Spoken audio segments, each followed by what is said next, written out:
দর্শক মণ্ডলী, প্রায় 90,000 ব্রিটিশ সিটিজেন যাদের দ্বৈত নাগরিকত্ব রয়েছে, যারা মুসলমান এবং যাদের ভিতরে পাকিস্তানি এবং বাংলাদেশি বংশোদ্ভূত ব্রিটিশ নাগরিক রয়েছেন, তাদের নাগরিকত্ব হুমকির সম্মুখীন রয়েছে।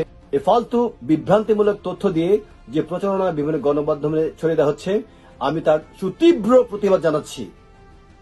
সঠিক তথ্য হচ্ছে, ব্রিটিশ ন্যাশনালিটি অ্যাক্ট, এই আইনটি প্রণীত হয়েছিল 1981 সালে। এটি নতুন কোন আইন নয়।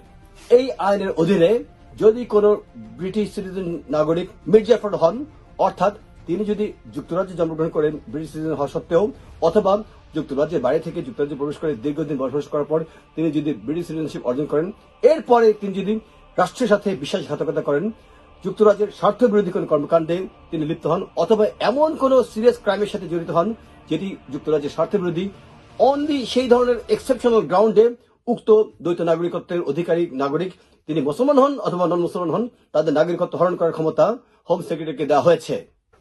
যুক্তরাজ্যের নাগরিক হবেন, যুক্তরাজ্যের হালুয়া পরোটা খাবেন, আবার যুক্তরাজ্যকে ঘৃণা করবেন। এদের উদ্দেশ্যে বঙ্গকবি কায়কোবাদ বলেছিলেন, যেসব বঙ্গেতে জন্মি হিংসে বঙ্গভাষী, সেসব কাহার জন্ম নির্ণয় না জানি। এই মির্জাফরদের দমন করার জন্যই কিন্তু যুক্তরাজ্যে এই আইনটি রয়েছে। 1981 সালে এই আইনটি প্রণীত হয়েছিল। ধন্যবাদ।